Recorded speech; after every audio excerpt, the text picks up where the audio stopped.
Take off your gloves, ma'am. I'd like to shake the hand of the woman I've agreed to marry. He said it gently, hat in his hands. She said no. And that one small word, the way her whole body braced for a blow that never came, told Nathan Cole everything her letters never had. Somewhere beneath that blue dress, somebody had hurt this woman badly, and he'd just promised her the rest of his life. Before we begin, subscribe to the channel, stay with this story all the way to the end, and comment the city you're watching from tonight so I can see how far this story travels. The train wheels screamed against the iron, and Evelyn Harper's hands closed hard around the leather handle of her only bag. She did not move. Around her, passengers were already rising, stretching, gathering children and hat boxes. But Evelyn sat perfectly still, the way she had trained herself to sit for 7 years, small, quiet, unnoticeable. A woman who took up no room caused no trouble. A woman who caused no trouble did not get hurt. The conductor came down the aisle. Red Willow Creek. Last stop, Red Willow Creek. She waited until the car had nearly emptied. Only then did she stand, and even standing she winced. The bruise along her ribs had not healed. She doubted it would heal for weeks. But she had lived through worse, and she had learned the trick of arranging her face so that no one could see it. She stepped down onto the platform, and the whole of Wyoming territory seemed to open up in front of her. A man was waiting. He was tall, broad through the shoulders, and he held his hat in his 2 hands, the way a boy holds a thing he's afraid to break. He did not stride toward her. He did not shout her name. He simply stood, and when their eyes met, he gave a small nod, as though asking permission to approach. Miss Harper. His voice was low and even. I'm Nathan Cole. Yes. Her own voice came out thinner than she wanted. Mr. Cole. He stepped forward, careful, and she saw his eyes flick over her the way any man's eyes flicked over a woman he was appraising. She had learned to read that look. It was the look Charles gave the horses before he bought them. But then Nathan Cole did something no man had done to her in years. He stopped 3 feet away, and he waited. I hope the journey wasn't too hard on you, he said. It was fine. Long way from Boston. Yes. The wind pulled at her skirt, and she flinched as a porter dropped a trunk behind her with a bang. The whole platform seemed to hear it. Her breath caught, and for one terrible second she was not in Wyoming at all. She was in a paneled study 1,000 miles east, and the sound was not a trunk. It was a fist coming down on a mahogany desk, and Charles's voice was saying, "Look at me when I'm speaking to you, girl, Miss Harper." She came back. Nathan Cole was watching her, and his face had changed. It was not suspicion. It was something quieter and worse. It was recognition. You all right? He asked. I'm tired, she said. That's all. He nodded slowly, but she saw that he did not believe her. He put his hat on, and he reached out one hand, open palm up, and offer not a grab. Take off your gloves, ma'am, he said. I'd like to shake the hand of the woman I've agreed to marry. And Evelyn Harper looked down at his open hand, and everything in her turned to stone. No, she said. The word came out before she could stop it. Hard, flat, final. She saw the surprise cross his face, and she braced. Every muscle in her body prepared for what always came next. The tightening jaw, the color rising in the neck, the slow step forward. She had said no to Charles Whitmore exactly 1 time in 7 years, and she had spent 3 days afterward unable to lift her right arm. But Nathan Cole did not step forward. He lowered his hand. All right, he said. That was all right, as though she had refused a second helping of pie. He picked up her trunk, as if it weighed nothing, tucked it under one arm, and gestured toward a wagon with a chestnut mare hitched to the front. Wagon's this way, he said. It's about an hour out to the ranch. I'll go slow over the rough patches. She stared at his back as he walked away. I'll go slow over the rough patches. She had no idea what to do with a man like that. He had said an hour, and it was an hour, and in that hour he asked her almost nothing. He told her the names of things instead. That ridge there was called the Widow's Comb on account of its shape. That creek down below was Red Willow, which gave the town its name, and it ran high in spring and near dry by August. Those were his cattle, the ones with the C brand, and the tall fellow riding the fence line was Amos, who'd worked the coal place since Nathan's father ran it. Evelyn sat rigid on the bench, both feet planted, one hand gripping the seat rail so she would not slide when the wheels dropped into a rut. "You can lean back if you like," Nathan said. "Won't tip." "I'm fine." "The bench isn't much for comfort. My mother always said it'd shake the fillings out of your teeth." Evelyn said nothing. Then, because the silence stretched, and because 7 years of Charles had taught her that silence was dangerous, that silence made men decide you were being insolent, she said, "It's very beautiful. The country." "It is." He clicked his tongue at the mare. "Gets in your blood. My father came out here with $40 and a bad mule. Died with 2,000 head of cattle and a mule that lived longer than he did." He smiled a little. "The mule's still around. Meanest animal God ever made. I keep him out of respect." And Evelyn Harper laughed. It came out of her before she understood it was happening. A small startled sound, half a breath. And the instant it left, her terror flooded in behind it, because she had laughed. She had made a sound, she had drawn attention to herself, and now he would. Nathan Cole glanced over at her, and he smiled wider. "That's the first time you've done that," he said. "Done what?" "Laughed." He looked back at the road. "You've got a nice laugh. You ought to use it more." She turned her face away so he would not see what his words did to her. She looked out at the endless grass, at the mountains, stacked blue and gray against the sky, and she pressed her lips together hard because she was not going to cry in front of this man. She was not going to be weak in front of any man ever again. But she thought 7 years. 7 years, and no one has told me I ought to laugh more. The wagon dropped hard into a rut, and pain shot up her side like a blade, and she gasped and grabbed the rail. Nathan pulled the mare to a stop. "I'm sorry," he said. "Missed that one. You hurt?" "No." She had said it too fast. He was looking at her. Not at her face. At the hand pressed against her ribs, at the careful, shallow way she was breathing. "Miss Harper?" he said quietly. "How'd you come by that?" "By the wagon," she said. "Just now." "No, ma'am." His voice was gentle, but it did not waver. "That happened before just now. You held yourself the same way, climbing up onto this bench." Evelyn's heart was slamming against her sore ribs. She stared straight ahead at the mare's flicking ears, and she said in the flat, dead voice she used when Charles asked her questions, "I fell, on the train. Coming through the mountains, the car lurched, and I fell against a bench. It's nothing." There was a long silence. She waited for him to press. Men pressed. Men wanted to catch you in the lie, wanted the satisfaction of it, wanted you to know. They knew. Nathan Cole clicked his tongue, and the wagon rolled forward. "Trains are dangerous that way," he said. "You'll want to be careful." And he said nothing else about it. But Evelyn saw that his jaw had gone tight, and that his hands on the reins had closed a little harder, and she understood that he had not believed one word. The ranch house was low and long, built of squared logs, gone silver with weather, and Nathan Cole stopped the wagon in the yard and set the brake.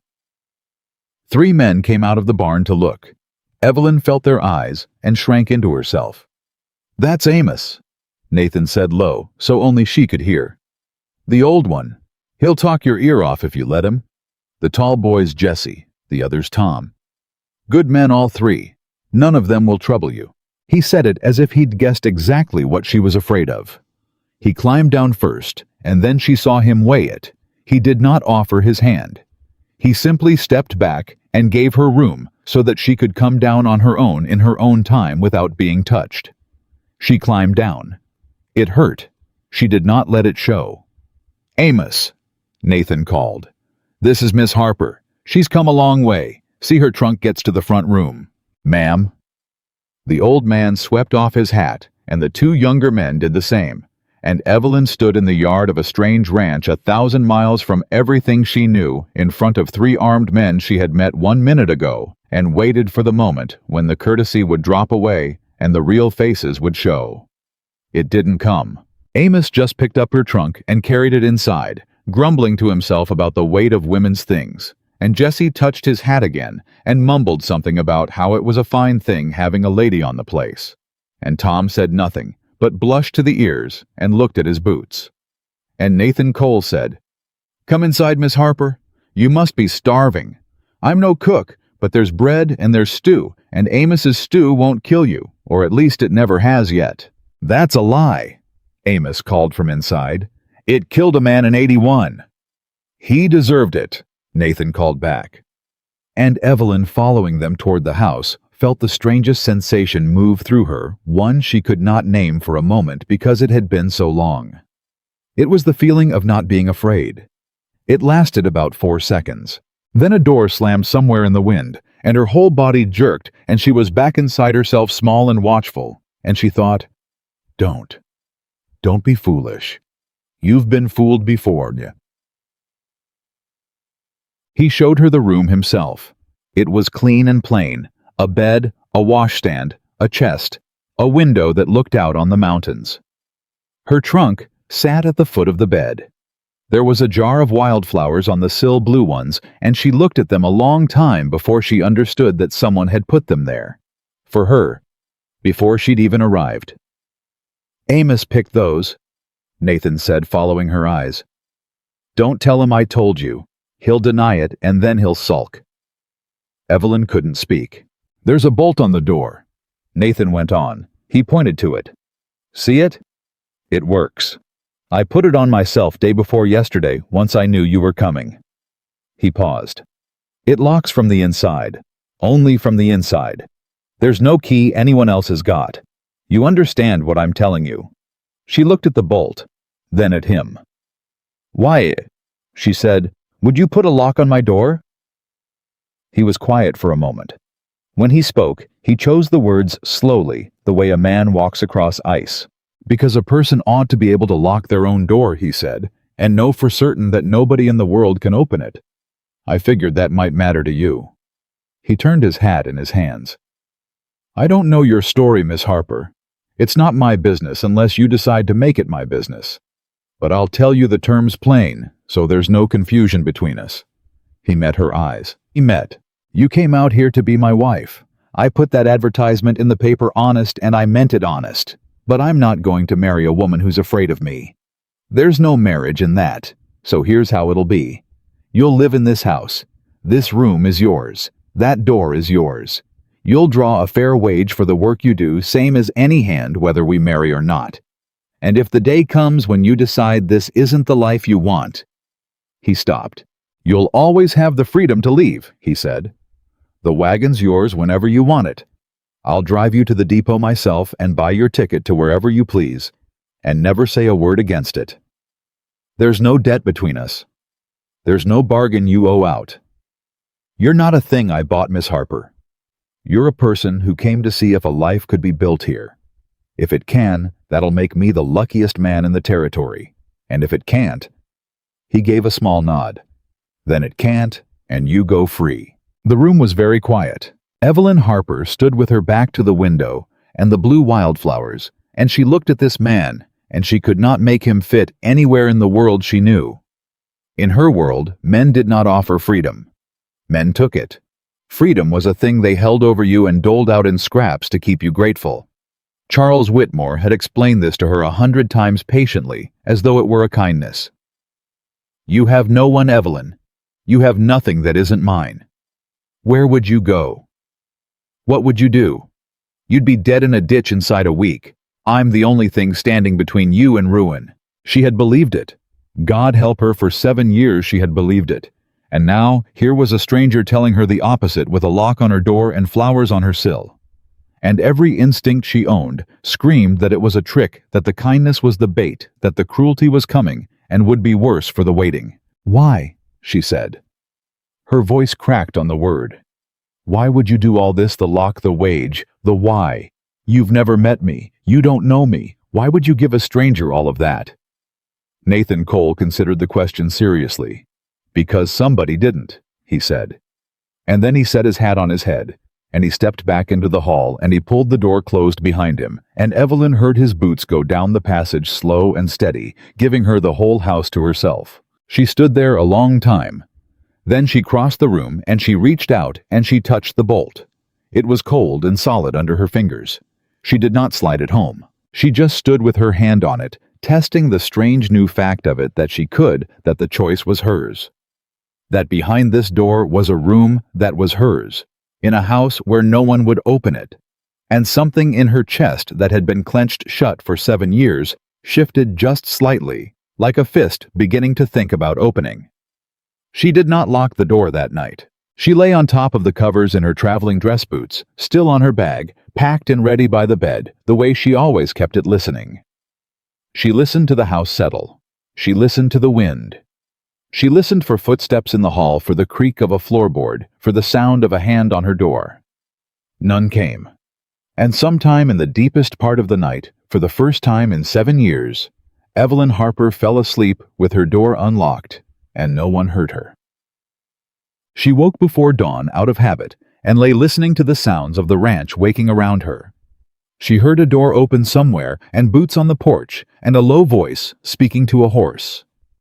She rose and washed her face in the cold water from the pitcher and stood a long moment looking at herself in the small mirror over the washstand.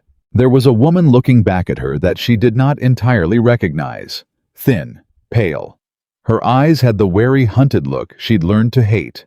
She pulled her collar aside and looked at the yellow-green edge of the bruise creeping up from her ribs toward her collarbone, and she covered it again quickly, and she buttoned herself up to the throat. Then she went to find work. She found Nathan in the kitchen, badly attempting to fry eggs. Amos was nowhere to be seen. Nathan had burned the first batch and was frowning at the second. "Morning," he said without turning around. "I'd offer you breakfast, but I'd be doing you a cruelty." "Move," Evelyn said. She heard the word come out of her mouth, and she froze in horror. She had ordered him. She had told a man what to do in his own kitchen. Her hand rose instinctively toward her face, but Nathan Cole just stepped aside, holding up both hands, mock surrendering. "Yes, ma'am," he said. "She can cook. Praise be. Amos, wherever you are, you're relieved of duty, and the whole ranch thanks God." "I heard that," came Amos's voice through the window. And Evelyn, standing at a stranger's stove with a spatula in her hand, felt her heart slow, and she cooked. She was good at it. She had always been good at it. It was one of the few things Charles had let her do because it was useful, and it kept her in the kitchen and out of sight. She made the eggs, and she found flour, and made biscuits, and by the time the 4 men came in from the morning chores, there was a breakfast on the table, the like of which the Cole place had not seen in years. The men ate like wolves. Amos declared it the best meal he'd had since his wife passed, God rest her. Jesse ate 4 biscuits, and would have eaten a 5th if Tom hadn't taken it. And Nathan Cole ate quietly. And when he was done, he set down his fork, and he looked at Evelyn across the table. "Thank you," he said. "That was a fine meal. I'm grateful for it." "Such a small thing." "Thank you." 4 men had eaten her food, and one of them had thanked her. Evelyn looked down at her plate, so they would not see her face. She had in that moment a dangerous thought. The most dangerous thought she'd had in 7 years. She thought, I could stay here. The days built one on another, and Evelyn built with them. She would not sit idle, could not, in fact. Idleness felt like an invitation to disaster, and besides, work was the one language she trusted. So she worked. She scrubbed the neglected kitchen down to the boards. She aired out the sour closed rooms. She found the vegetable garden gone to weeds, and she got down on her knees in the dirt and reclaimed it row by row. And Amos came and leaned on the fence and told her she was wasting her time. Nothing grew here worth eating. And 3 weeks later, ate a fistful of her sugar peas standing right in the garden and pronounced them the best he'd ever had. She found the ranch's account book shoved in a drawer, years of them, a mess of scrawled figures and unpaid bills and money that had gone out and never come back. She sat down at the kitchen table with them one evening, and Nathan found her there hours later surrounded by papers, a pencil behind her ear. "You don't have to do that," he said. "Someone does. You've been paying the Hendricks brothers $1 a head over the going rate for feed for 2 years. Look." She turned the book toward him. "And this the cattle buyer Sutton, he's been shorting you on the weight. Every single sale. Look at the numbers against the market price. He's robbing you, and he's counting on you not checking." Nathan looked at the columns of her neat handwriting and then at her. "How do you know all this?" Evelyn's hand stilled on the page.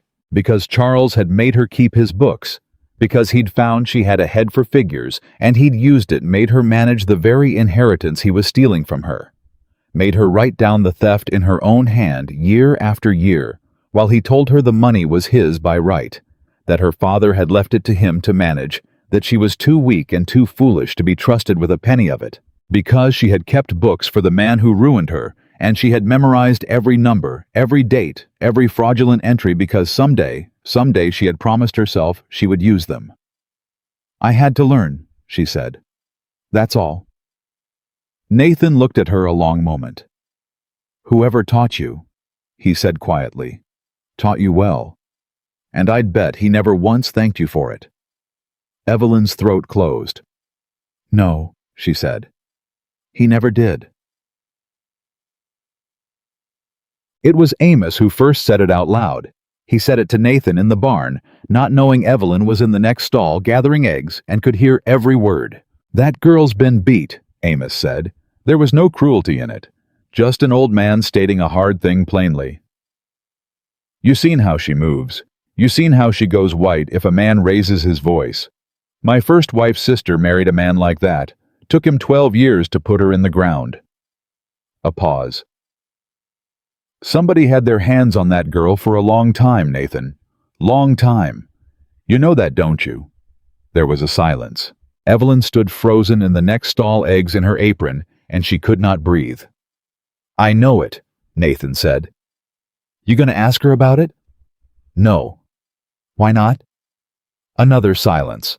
"Because she's been asked 1,000 things by 1,000 men," Nathan said. "And I'd wager not one of them asked because they cared what the answer was. They asked to catch her, to use it, to have a thing to hold. She'll tell me when she trusts me, Amos.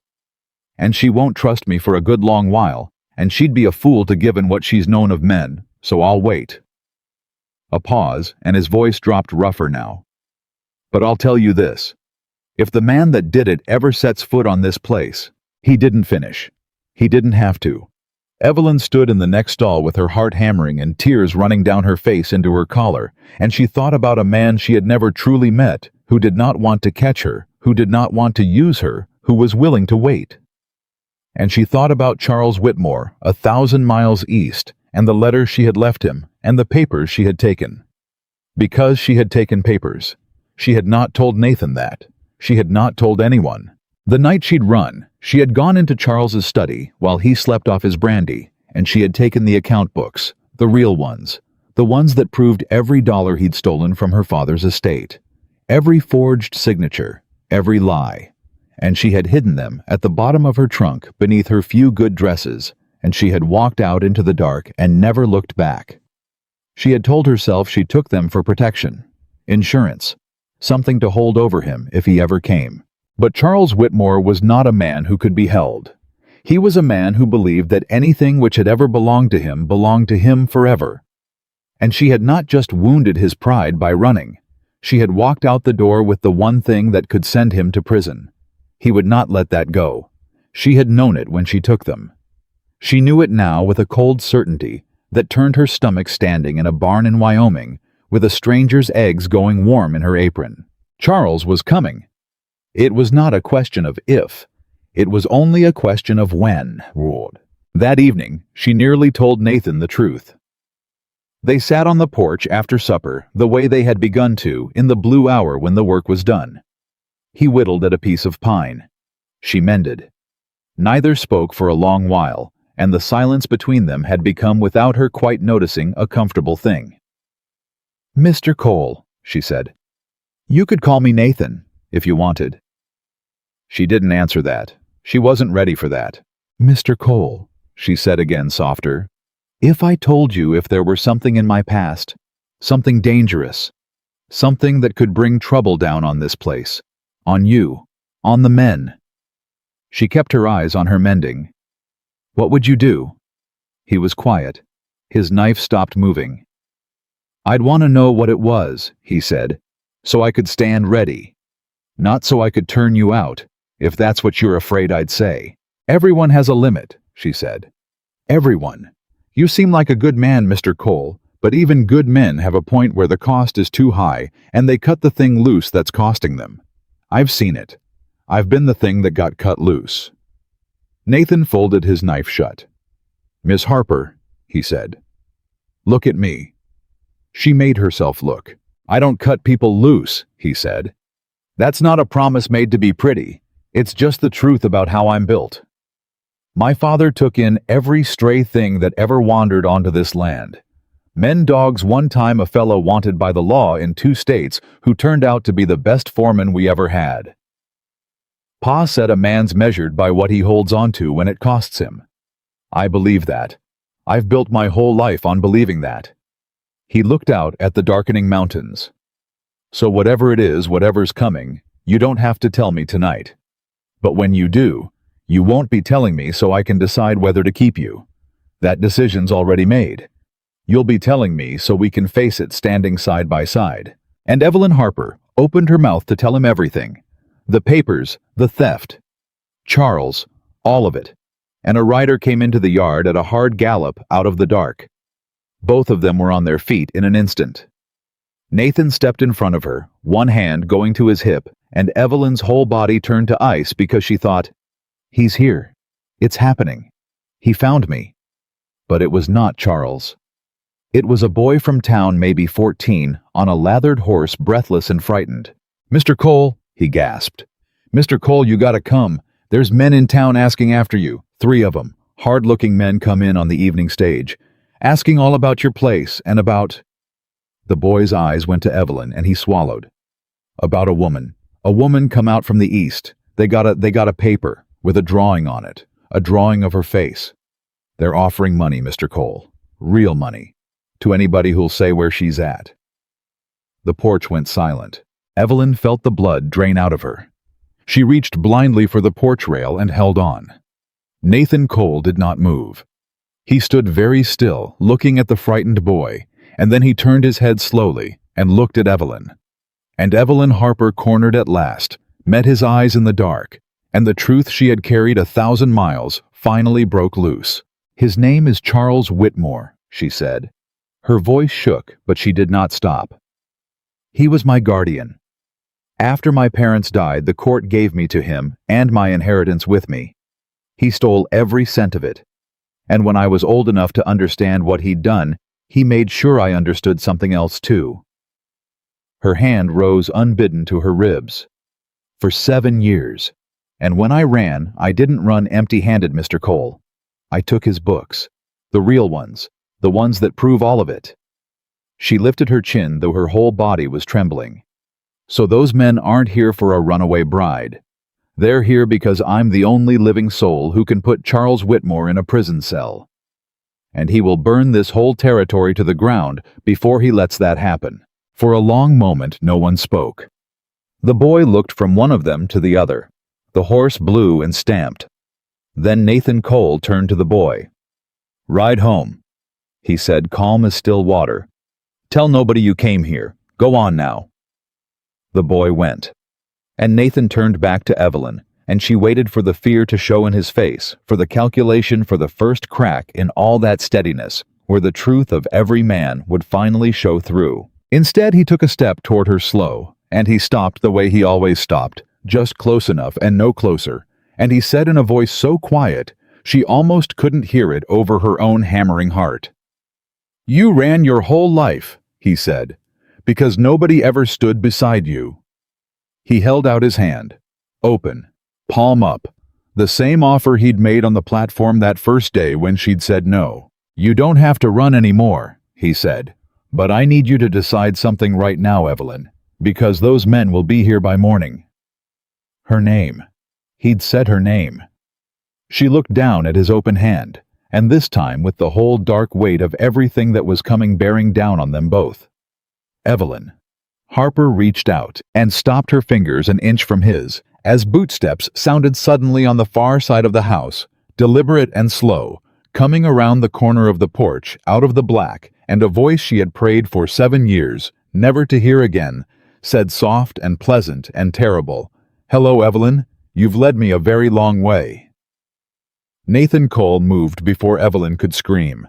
He stepped in front of her, putting his own body between her and the voice in the dark, and he did it so smoothly, so completely, that she found herself staring at the broad plane of his back. "You'll want to stop walking," Nathan said. The bootsteps stopped. A man came out of the shadow at the corner of the porch, into the spill of lamplight from the window, and Evelyn's whole body went cold, because for one terrible heartbeat, she was certain it was Charles himself. But it wasn't. This man was younger, leaner, with a long jaw and pale eyes, and a pistol worn low and easy on his hip. He wasn't Charles. He was something Charles had paid for. "Evening," the man said. He smiled. "Name's Boyd. I'm looking for a lady. Come out from Boston, dark hair, about so tall." He tipped his head to see past Nathan. "That'd be her right there behind you, wouldn't it?" "This is my land," Nathan said. "You came onto it in the dark around the back of my house without calling out. You know what men out here do to a fella who does that?" Boyd's smile didn't move. "I imagine they invite him for coffee. Some of them shoot first and get to the coffee later. Well now." Boyd spread his hands, showing them empty. "I'm a reasonable man, and I've got the law behind me, so there's no call for shooting. I've got a court paper says that woman there is the legal ward of Mr. Charles Whitmore of Boston, and that she left his care without leave and took property that wasn't hers. I'm authorized to bring her home." He let that sit. "Nice and quiet. Or not quiet. Your choice, mister. But she's coming with me either way. Tonight." "She's not your ward," Nathan said. "She's a grown woman, and she's not going anywhere." "That's so." Boyd's pale eyes slid to Evelyn. "That true, honey? You want to stay out here in the mud with the cowboy? Or you want to come home where you belong?" And Evelyn Harper, who had not spoken to a man like Boyd in 7 years without first bracing for a blow, opened her mouth and found her voice. "I am home," she said. The words rang out across the dark yard, and they surprised her as much as anyone. Boyd's smile flickered just slightly, and Evelyn pressed forward before her courage could fail. "You tell Charles," she said, "that I know what he did. I know all of it. And I have it written down in his own hand." She stepped out from behind Nathan. She made herself do it, and stood beside him in the light where Boyd could see her plain. "You tell him the books are somewhere safe, and if anything happens to me or to this man or to anyone on this ranch, those books go straight to a federal judge. You tell him that, word for word." The porch was silent. Boyd studied her for a long moment, and something moved behind his pale eyes. Recalculation, the look of a man who'd been told the job was simple, and was learning it wasn't. "He said you were smart," Boyd said finally. "He said watch out, she's smart." He backed up a step, unhurried, hands still loose. "This ain't over, honey. Mr. Whitmore paid a lot of money, and there's 2 more of us in town who ain't near as friendly as I am." "Get off my land," Nathan said. Boyd tipped his hat, that awful easy smile back in place, and walked backward into the dark until the shadows took him. They heard a horse move off unhurried into the night, and only then did Evelyn's legs give out. Nathan caught her before she hit the boards. He got an arm around her the first time he had touched her, and even then he did it carefully, one arm ready to let go the instant she wanted, and he eased her down onto the porch bench, and he crouched in front of her, not touching her now, just close. "Breathe," he said. "You're all right. He's gone. Breathe, Evelyn." She was shaking so hard her teeth chattered. "He'll come back. There's more of them. You heard him, there's more." "I heard him. You should have let me go with him." The words tumbled out. "You should have Nathan, they'll hurt you. They'll hurt Amos and the boys. This is my trouble, I brought it here, I should never have—" "Stop." He said it gently, but it stopped her. "You just did something. Do you understand what you just did?" She stared at him. You stood up to that man, Nathan said. You looked him in the eye and you told him no. Where I'm from, we call that courage. I don't know what they called it where you're from. Evelyn let out a sound that was half a sob and half a laugh. Where I'm from, they called it insolence, and they made me pay for it. Nathan's jaw tightened. Not here, he said. Nobody makes you pay for anything here. And Evelyn looked at this man crouched in the dark in front of her, and she believed him. She actually believed him, and the believing was so unfamiliar, so terrifying in its sweetness, that she began to cry in earnest. The ugly kind, the kind she'd swallowed for 7 years, and Nathan Cole did not tell her to stop. He didn't tell her she was being foolish. He didn't leave. He just stayed there, crouched in front of her close, but not touching, and let her cry until she was done. They did not sleep much that night. Nathan roused the men. Evelyn heard the low murmur of voices in the kitchen, and she came in to find the 4 of them around the table by lamplight, Amos with a shotgun laid across his knees, Jesse and Tom, pale and quiet, Nathan at the head of the table, laying it out plain. So that's how it stands, Nathan was saying. Men came out from Boston to take Miss Harper against her will. They'll be back and there'll be more of them.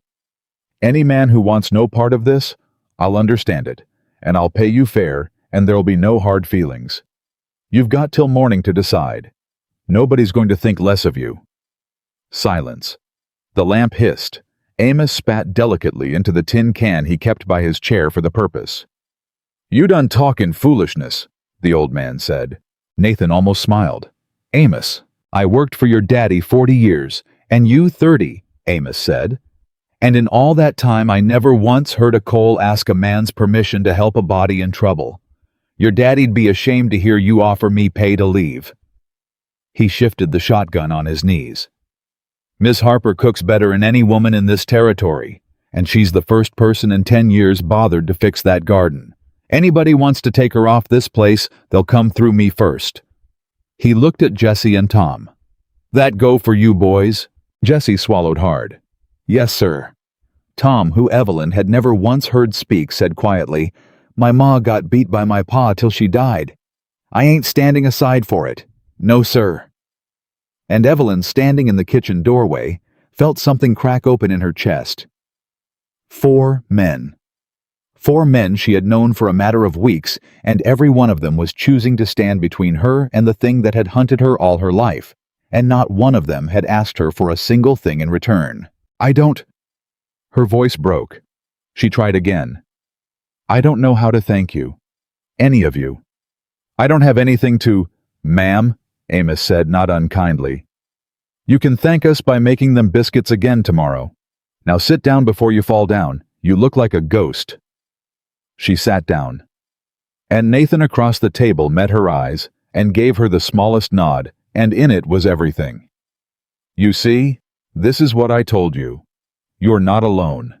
Not anymore.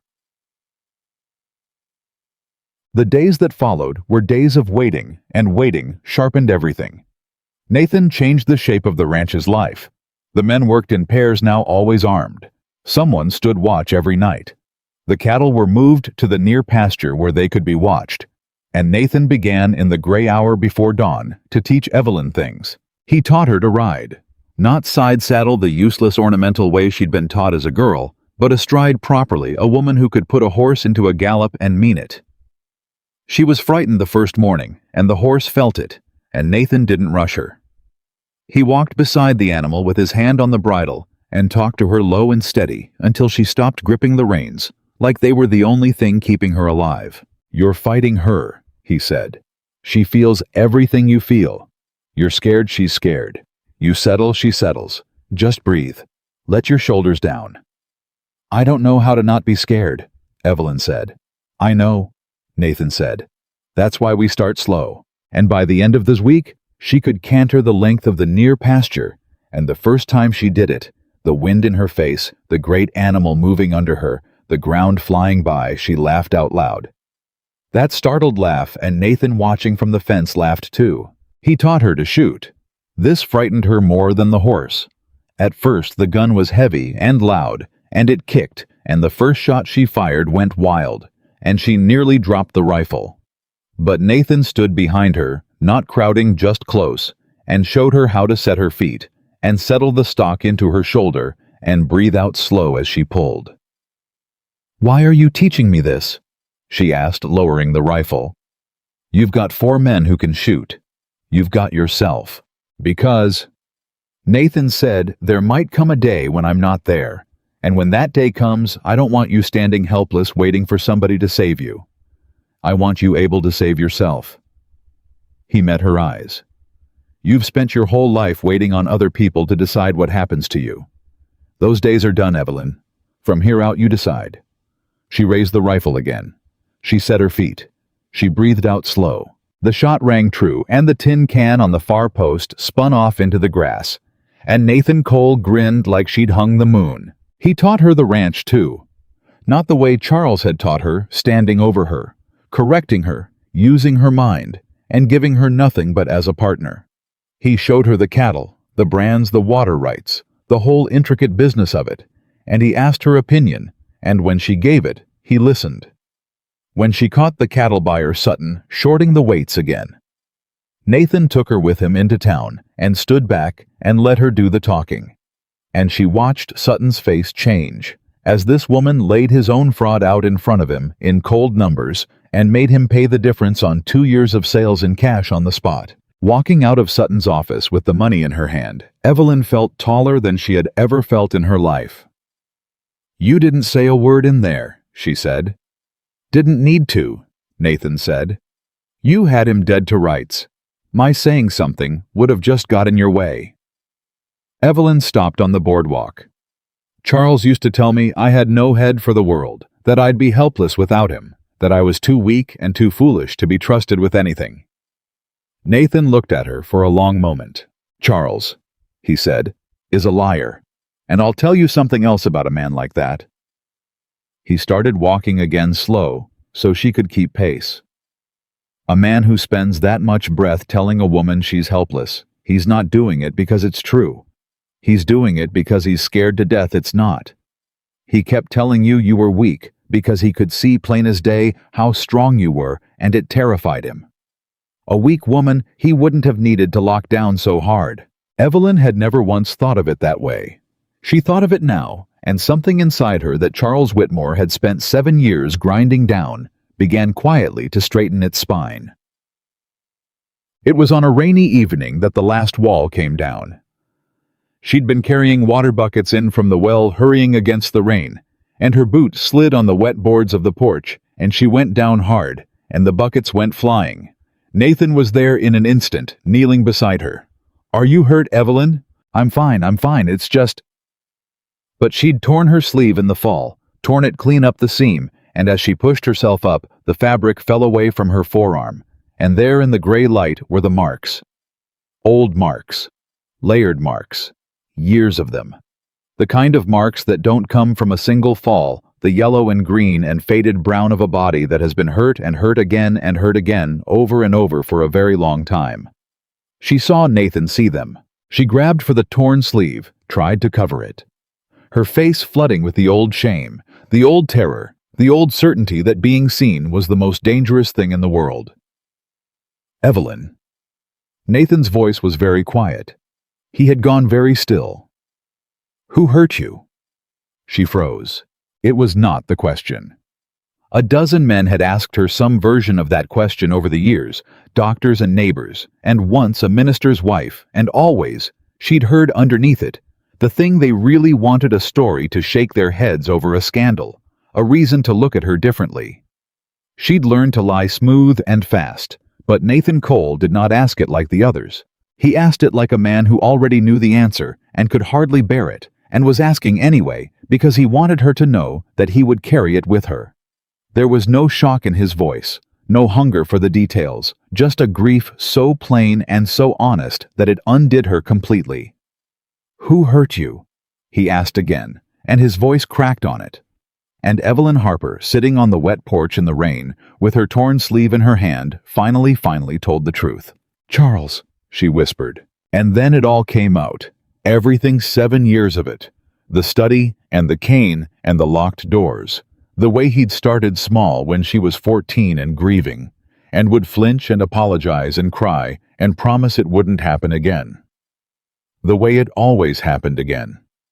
The way he made her write the numbers in the account books, her own robbery in her own hand.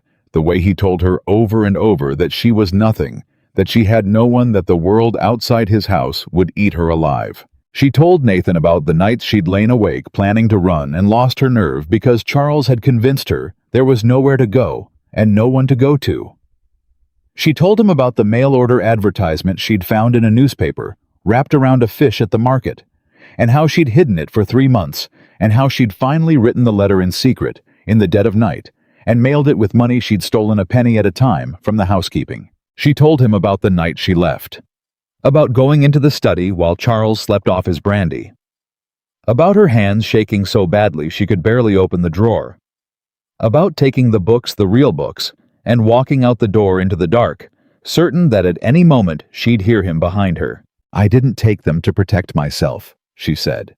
She was crying now, but it was different from the other night, not the ugly swallowed sobs, but something clean, something that felt like a wound finally being cleaned out. "I told myself I did, but that's not why. I took them because—" She stopped. "Because I wanted him punished. After everything he did to me, I wanted him to pay for it, and those books were the only way. And I know that's not Christian, Nathan. I know I'm supposed to forgive, but I don't. I don't forgive him. I want him to rot." "Good," Nathan said. She looked up startled. "That's not a sin," he said low and fierce. "That's justice. There's a difference, and any preacher who tells you otherwise never had the boot on his own neck." He reached out slow, the way he always moved, giving her every chance to pull away, and he took the torn edge of her sleeve, and gently, so gently, he covered the marks on her arm again. "You've got nothing to be ashamed of. You hear me? Not one thing. The shame belongs to him. All of it. Every mark on you is a mark on his soul, not yours." Evelyn wept, and Nathan Cole sat beside her on the wet porch in the rain, and let her and did not touch her beyond that one gentle hand on her sleeve, and stayed until she was through. And when at last she was quiet, she said in a small voice, "I've never told anyone. All of it. Not ever." "I know," Nathan said. "Why did you never ask before? Now you knew. Amos knew. All of you knew, I could tell. Why did you wait?" Nathan was quiet for a moment. "Because it was yours to tell," he said. "Not mine to take. A man took things from you your whole life without asking. I wasn't going to be one more." He stood slow and offered his hand, open palm up, the offer he'd made a dozen times now. "I'll never ask you for a thing you don't want to give, Evelyn. Not the truth, not your trust, not—" He stopped and something moved across his face and he didn't finish. "Not anything," he said instead. "You give what you choose to give. That's the whole of it." And this time Evelyn Harper reached out and took his hand and let him help her up, and did not let go right away. Neither did he. Something changed between them after that night. It was not spoken. It did not need to be. It was in the way she began to call him Nathan, and the way he began to save the last of the coffee for her in the mornings, and the way they'd fall into talk on the porch in the blue hour that went on long past dark. She'd started to sleep with her door unlocked every night now. She'd stopped keeping the bag packed by the bed, but the piece of it was a fragile thing built over a fault line, and both of them knew it. Because Charles was still coming. Boyd's threat hung over the whole ranch. And a week after the night on the porch, the trouble began in earnest. It started with the cattle.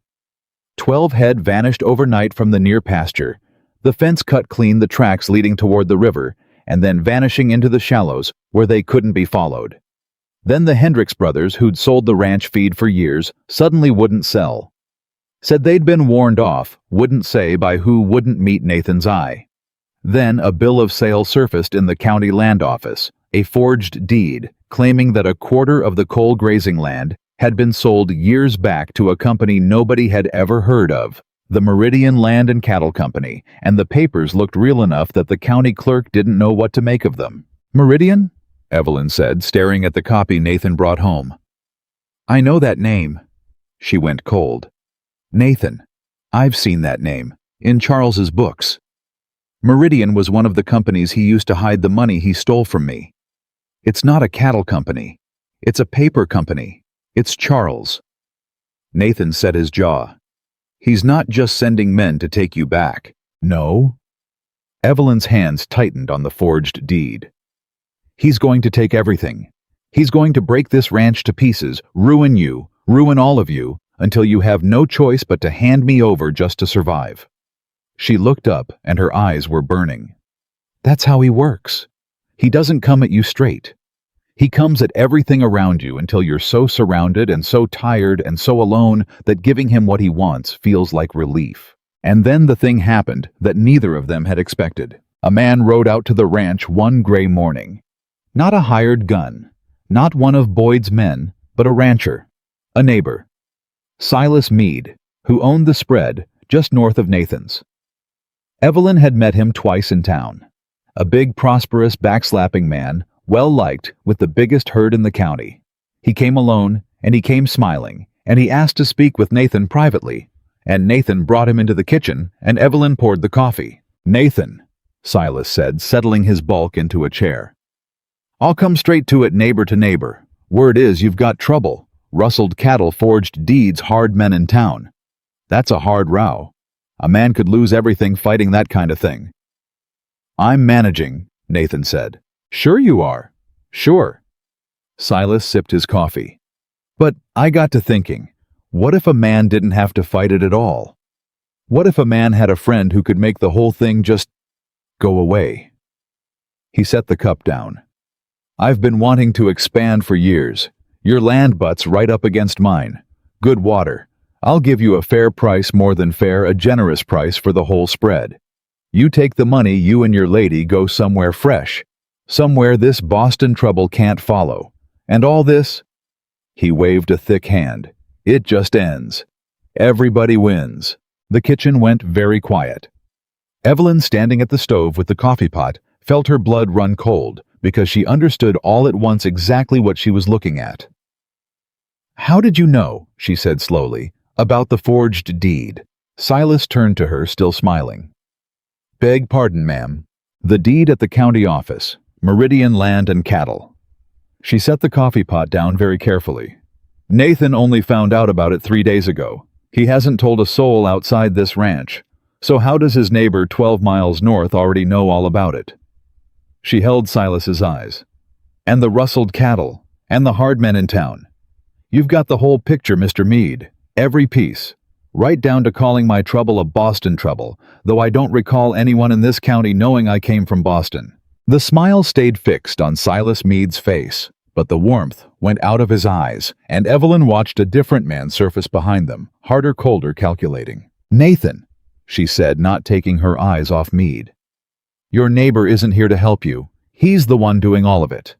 The cattle, the deeds, the Hendricks brothers, it's him. He's not offering to save you from the wolf. She finally understood the whole shape of it, and it made her feel sick. He is the wolf. Charles found himself a partner out here, a local man. Someone who wanted your land and didn't much care how he got it. That's why the deed looks so real, because a real rancher who knew the land office filed it. That's how a Boston man could reach 1,200 miles and squeeze a Wyoming ranch. He didn't reach. He hired someone who was already here. Silas Meade set down his coffee, and the chair creaked as he leaned back, and he looked at Evelyn Harper with something like appreciation and something like hatred. Whitmore said you were clever, he said. He didn't say you were this clever. Nathan came out of his chair so fast the table jumped. But Evelyn put her hand on his arm, her hand on a man's arm, to stop him. A thing she could not have done 3 weeks ago, and Nathan stopped. Meade rose unhurried, settling his hat on his head. You've got it about right, Missy. I'll give you that, he said. Whitmore wants the woman and don't care about the land. I want the land and don't care about the woman. Fella like that and a fella like me, we're what you'd call a natural partnership. He points me at the ranch, I do the work, and when it's done, he gets his runaway, and I get 1,200 acres of the best grass in the county. Everybody gets what they came for. He looked at Nathan. Everybody but you, Cole. You're just the poor fool standing on top of what two powerful men decided they wanted. Sell to me. Take the money. It's the only walk out of this that doesn't end with you in the ground. Get out of my house, Nathan said very low. Silas Meade chuckled and walked to the door. But he stopped there and turned, and his eyes went to Evelyn one last time. Whitmore's not sending men anymore, by the way, he said pleasantly. He got tired of waiting. Sold his house back east, wound up his affairs. Word I got yesterday, he's already on a train. He smiled. He's coming himself, Missy, to collect what's his in person. And when a man like that gets on a train and crosses a whole country to fetch a thing back, Meade opened the door. He doesn't plan on that thing ever running again. He stepped out and pulled the door shut behind him, and they heard his horse move off. Evelyn stood frozen in the middle of the kitchen. The coffee pot ticked on the stove. Somewhere outside, a crow called. "He's coming here," she whispered. "Himself. Charles is coming here." Nathan crossed to her. He took her by both shoulders, firm, steadying, and she did not flinch from it, and some small part of her marveled, even now that she did not flinch, and he turned her to face him. "Then let him come," Nathan said. "Let him get on his train and cross his whole country. You know what he'll find at the end of it, Evelyn." She shook her head. "He'll find you standing on your own 2 feet on land, where you've got 4 men and a husband who'd die before they let him touch you." Nathan's eyes were burning. "He's been the biggest thing in your sky your whole life. This great, terrible giant. But he's just a man, Evelyn. A liar and a thief and a coward who beats women, and out here 1,200 miles from every judge he's bought and every servant he's frightened out here, he's just a man. And he's walking straight into the one place on this earth where he's got no power at all." Evelyn looked up at him. "You said husband," she whispered. Nathan went still. He hadn't caught it himself. She saw it had just come out of him, the truth ahead of the intention. His hands loosened on her shoulders, and something in his weathered face went uncertain and young. "I did," he said quietly, and in the small humming silence of the kitchen, with the wolf's threat still hanging in the air, and Charles Whitmore already somewhere out on the rails coming toward her across the dark body of the country. Evelyn Harper looked at the one man who had never once raised his hand or his voice to her, who had put a lock on her door and flowers on her sill, and never asked her for a single thing she wasn't ready to give, and she reached up and laid her palm flat against the side of his face, the first time she had ever willingly touched a man's face in her life, and felt him go absolutely still under her hand, hardly breathing, as though the smallest movement might frighten her off. And a rifle shot cracked out across the yard, and the kitchen window shattered above their heads, and both of them hit the floor as a man's voice bellowed from somewhere out beyond the barn, and Amos came pounding onto the porch shouting Nathan's name, and the fragile, hard-won piece of Silver Creek Ranch ended all at once in a storm of breaking glass. "Stay down!" Nathan had her by the collar, dragging her below the line of the shattered window, as a second shot punched through the wall above them and buried itself in the far cupboard. Evelyn's heart was slamming, but her mind had gone strangely clear. "How many?" she said. "What? How many shooters?" "Nathan, listen to the rhythm. 1 rifle or more than one." He stared at her for half a second. This woman who 3 weeks ago couldn't hold a gun without shaking, asking him about firing patterns, and then he listened. A third shot cracked out. A fourth from a different angle. 2, he said. Maybe 3. Not Charles, then. He'd never dirty his own hands with a rifle. This is Meade making a point, softening us up. She was already crawling toward the wall where Nathan kept the long guns. He wants us scared. He wants us to feel how easy it'd be. Amos came through this back door, low and fast shotgun in his fist, and rolled in against the wall beside them. "Boys are pinned in the barn," he panted. "Jesse's hit winged in the arm, he's cussing, so it ain't bad. 2 riders up on the ridge with rifles, and they got the yard covered clean. We poke a nose out, they take it off." He wiped his mouth. "This ain't rustlers, Nathan. This is a proper siege. I know what it is." Nathan pulled a rifle down and thumbed shells into it. "It's Meade telling me the price of saying no." Evelyn reached the wall and took down the rifle Nathan had trained her on, the light one, and loaded it the way he'd shown her, her hands steady now in a way they'd never been steady in her whole life. Amos watched her do it and grunted. She know how to use that. She's better than Tom, Nathan said. Tom couldn't hit the barn from inside the barn. I heard that, came Tom's faint voice from somewhere across the yard, and Evelyn crouched below a shot-out window with a loaded rifle in her hands and men bleeding around her, felt the strangest thing rise up in her chest. Not fear. She knew fear the way she knew her own name. This wasn't it. This was something hot and clean and almost joyful, and it took her a moment to place it because she'd never felt it before. It was anger. Her own anger. Finally, after 7 years, pointed outward instead of swallowed down. They're up on the ridge, she said. You said 2 on the ridge with rifles. Nathan, the ridge is a quarter-mile off. They're not trying to hit us. If they wanted us dead, they'd have circled in close in the dark. They're shooting to frighten, which means Meade wants us alive and terrified, so I'll walk out and hand myself over to save the rest of you. She looked at him. So the one thing we do not do is give him what he wants. We don't panic. We wait him out. Or, Nathan said slowly, we don't wait. What do you mean? I mean 2 men on a ridge who think they've got a bunch of scared folks pinned in a house. Nathan's eyes had gone flat and cold. Aren't watching their own backs. Amos, that old goat trail up the north face, still there? Amos's leathery face split in a grin. Growed over, but it's there. Take Tom. Go out the root cellar through the gully where they can't see and come up behind them on the ridge. Nathan racked the rifle. Evelyn and I'll keep them looking this way. You come up behind and put the fear of God in them. And if they don't scare... Nathan's jaw tightened. Then they don't scare. Tut. It worked. Amos and Tom slipped out through the cellar, and for 20 long minutes, Nathan and Evelyn traded shots with the ridge, never aiming to kill, just enough to keep the shooters' heads down and their eyes on the house.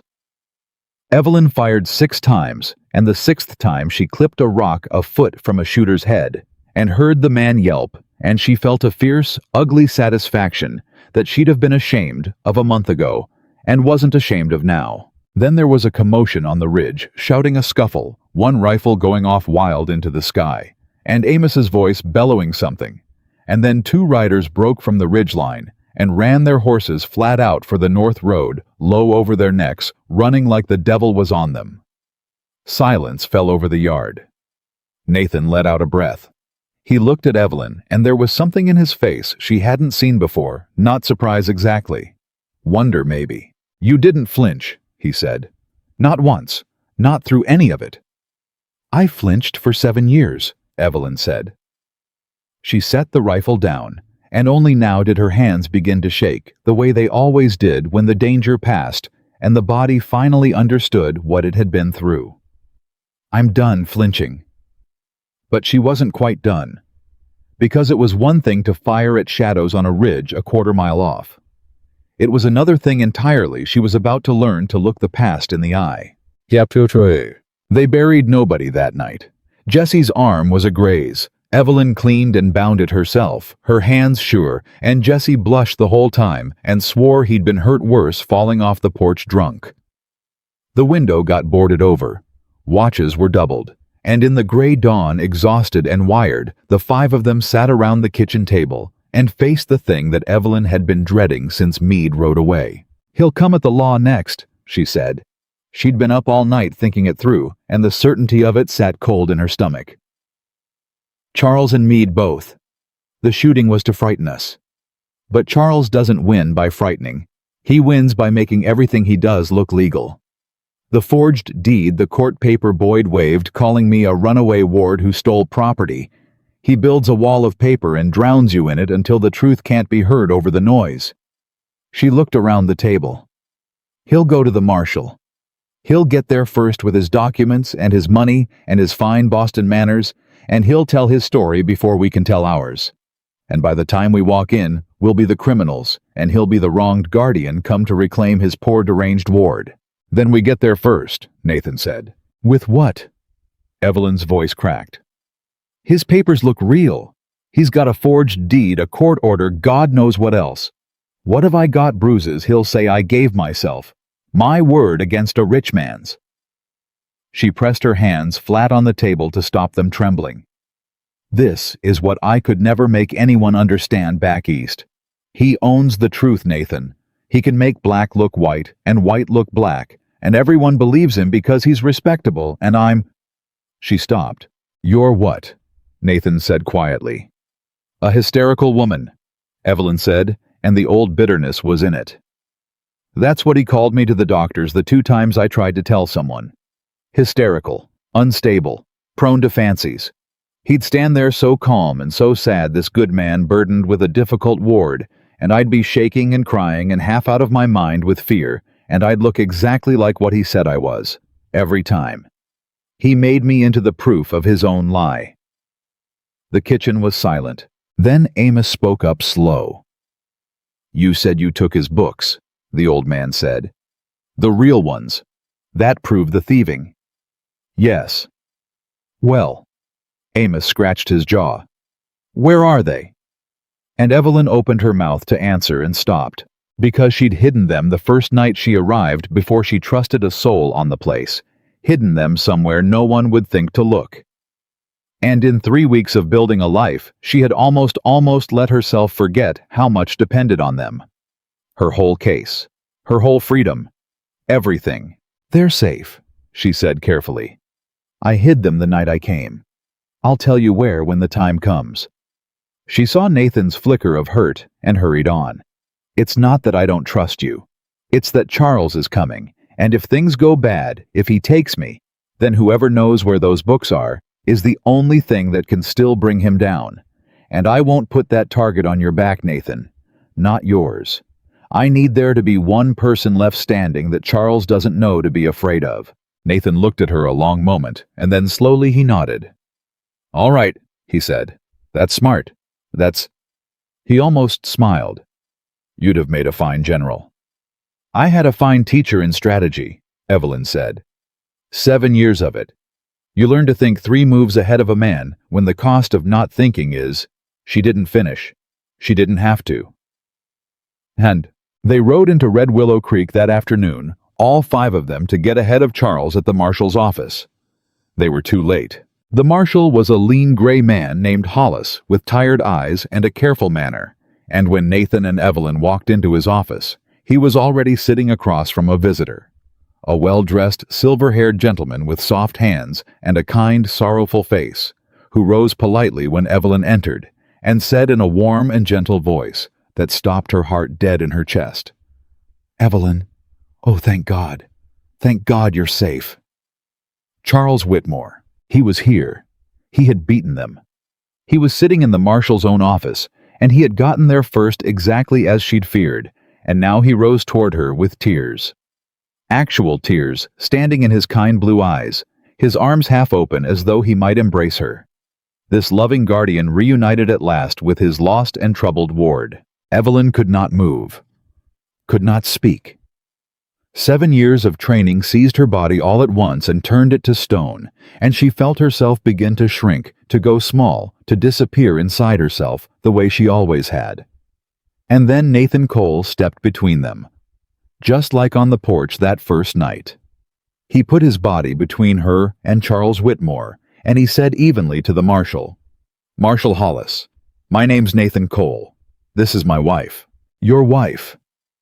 Charles's voice never lost its warmth, but something flickered behind the tears. "I see. Marshal, this is precisely what I feared. This is the man I told you about, the one who's been holding her. She's not well, you understand. She's never been well.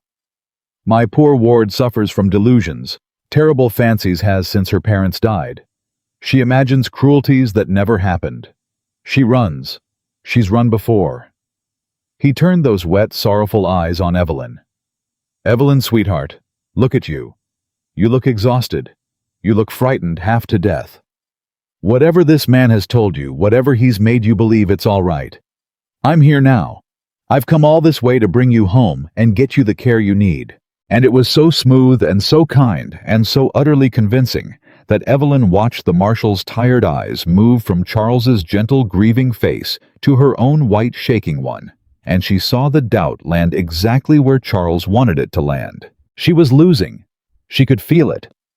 He was doing it again right in front of her. The same trick, the master's trick, making his cruelty into concern, making her terror into proof of her madness. And it was working. It always worked. And the old despair rose up in her like black water. He always wins. He always wins. There's no fighting a man who owns the truth itself. Marshal, Nathan said. May I ask Mr. Whitmore a question? Hollis frowned. This is irregular. One question. Hollis sighed. 1. Nathan turned to Charles Whitmore, and his voice was mild, almost friendly. Mr. Whitmore, you've come a long way. 1,200 miles near enough. And you tell it that you came out of love, to fetch your poor sick ward home and see her cared for. That's God's own truth, Charles said. Then I'm curious about something. Nathan tilted his head.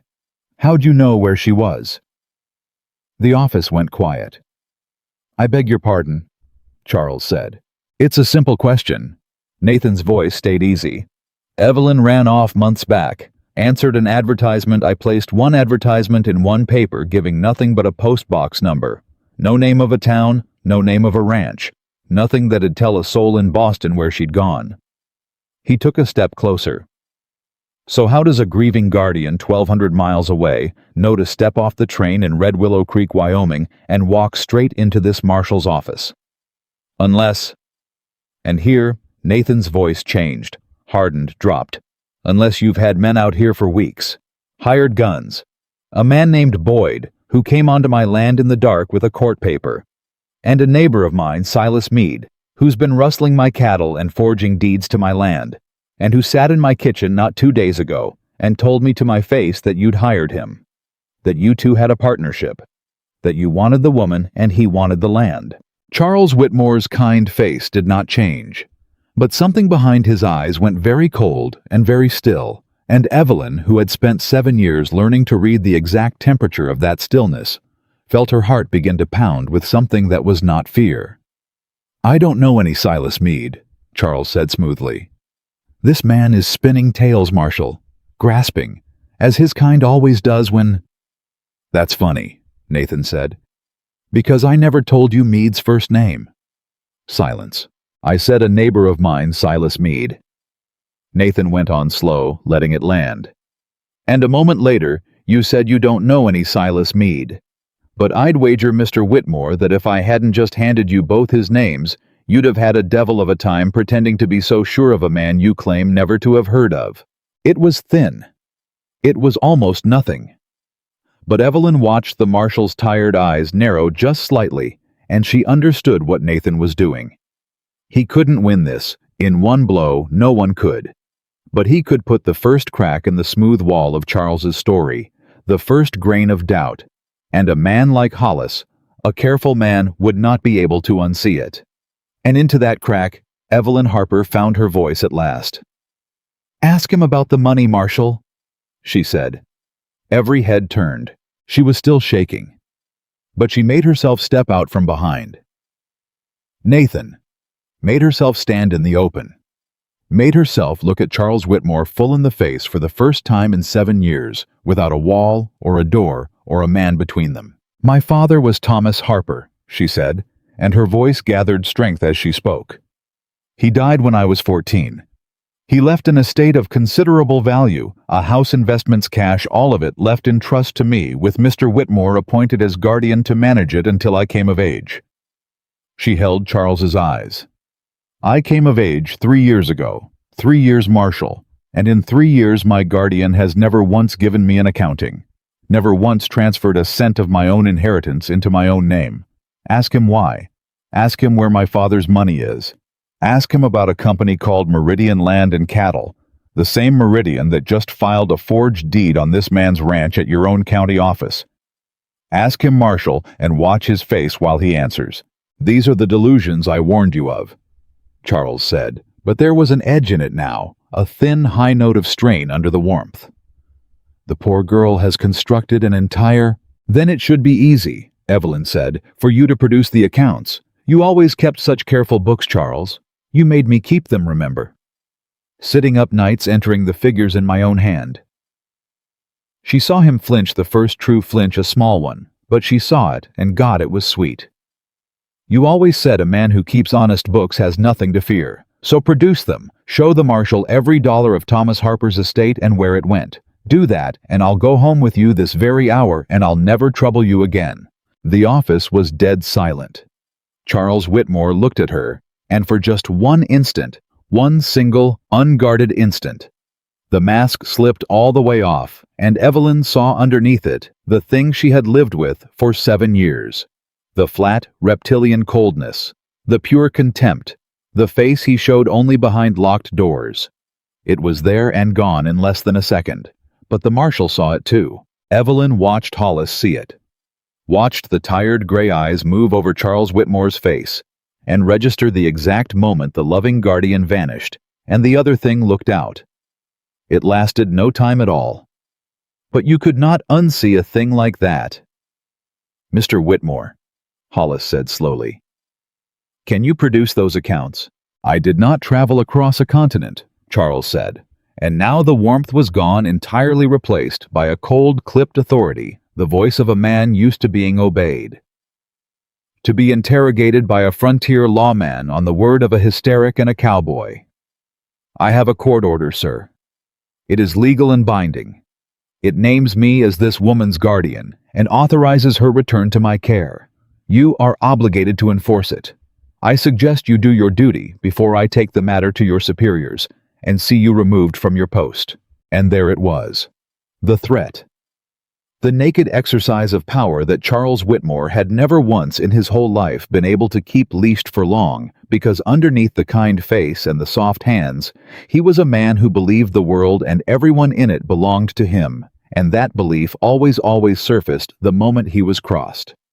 Marshal Hollis looked at him for a long, level moment. Then he leaned back in his chair, and he said in his tired, careful voice, You know, Mr. Whitmore, in 20 years wearing this star, I've learned one thing above all others. An honest man, when you ask him a plain question, gives you a plain answer. It's only the other kind who reaches straight for threats. He tapped the court order on his desk. This paper of yours may well be legal. I'll want a territorial judge to look it over before I act on it either way. But I'll tell you what I won't be doing today, and that's handing a grown woman over to any man before I've seen the accounts she's asking after. That seems a small enough thing if it's all as innocent as you say. This is outrageous. Might be, Hollis stood. But it's how it'll be. You're welcome to stay in town while we sort it, Mr. Whitmore. There's a decent hotel. Judge Pruitt makes his circuit through here in 9 days.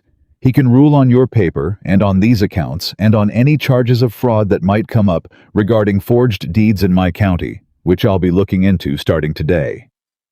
His tired eyes flicked to Nathan. Cole, that business about Silas Meade and the rustling, you willing to swear a complaint? I am, Nathan said. Then come by tomorrow, and we'll do it proper. Hollis turned back to Charles, and there was steel under the tiredness now. 9 days, Mr. Whitmore. We'll all of us wait on the judge.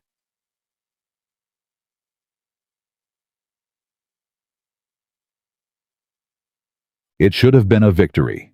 It was a victory. They rode out of town with the marshal's doubt planted, and 9 days won, and Charles held at bay by the one thing he couldn't buy or forge or frighten a stubborn, honest lawman who wanted to see the books. But Evelyn was quiet the whole ride home, and Nathan let her be until they were nearly to the ranch, and she finally spoke. He'll never let it get to the judge, she said. 9 days. You saw his face. He's already thinking. By tomorrow, he'll have a new plan, and it won't involve waiting politely in a hotel for a judge to read his forged paper. She stared out at the mountains. He came here himself, Nathan. He sold his house. He wound up his affairs. Men like Charles don't burn their bridges and cross a continent unless they've decided there's no going back. He's not here to win a court case. He's here to make sure I can never testify against him, one way or another. Nathan's hands tightened on the reins. He'd have to get through all of us. He knows that. Evelyn turned to look at him. So he won't come at all of us. He'll come at the one thing that can put him in prison. She held his eyes. The books, Nathan. Everything comes down to the books. As long as they exist and I can produce them, he's finished, and he knows it now. I said it out loud in front of the marshal. So the books are the only thing he needs. Find them, or force me to give them up, or destroy them, and destroy me along with them if he has to, and every crime he ever committed just disappears. She took a slow breath. He's going to come for the books, and he's going to use whatever he has to make me tell him where they are. They rode in silence for a moment. Then I need to know where they are, Nathan said quietly.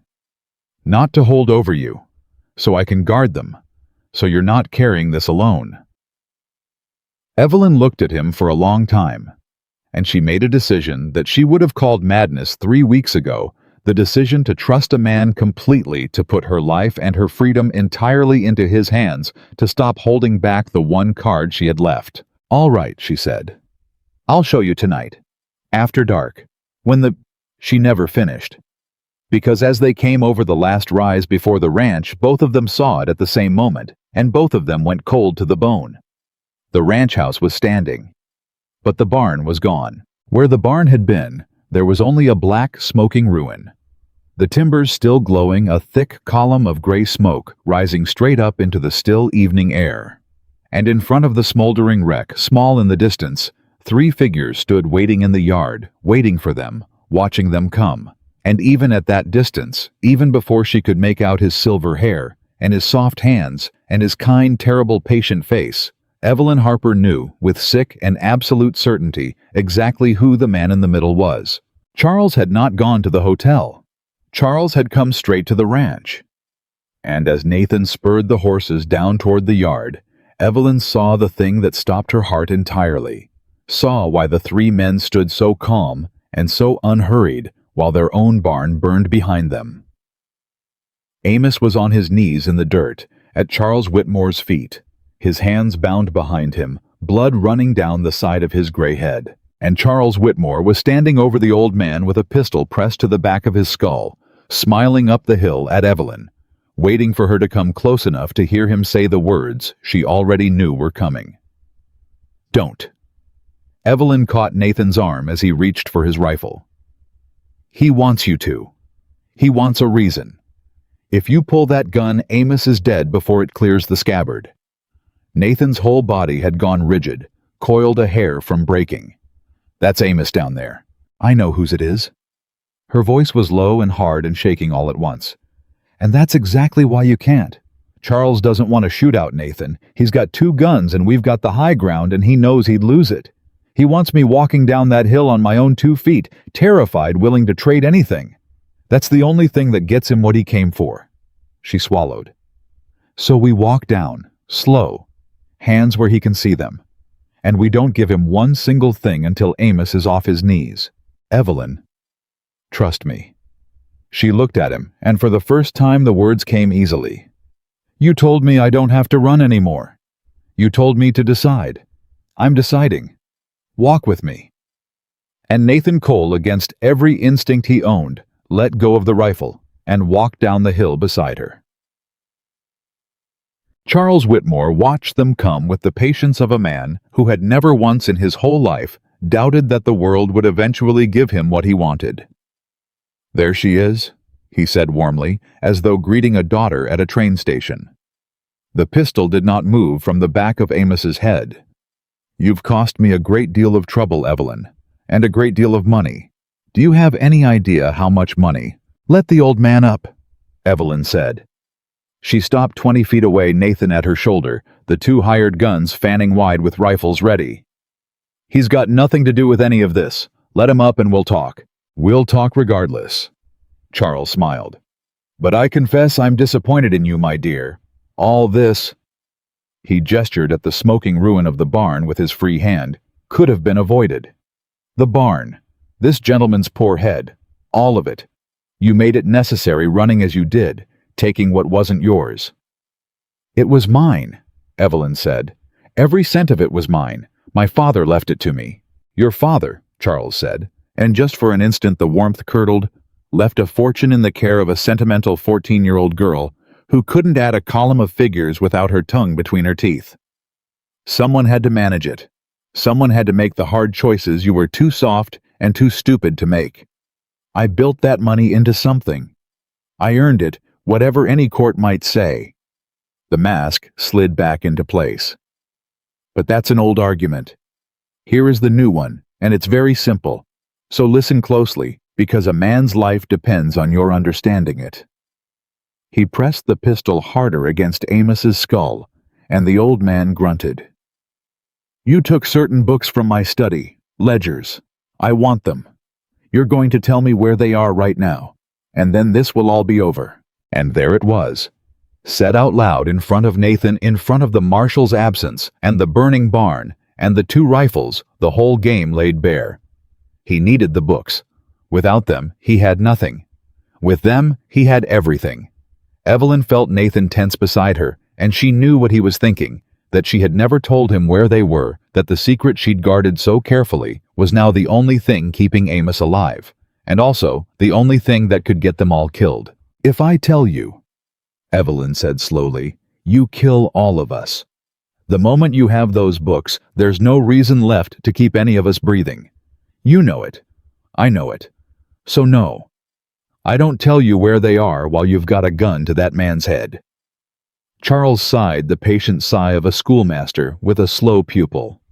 "Evelyn, you always did overestimate your position." He nodded to one of his men. "Mr. Boyd, the cowboy's throat, if you please."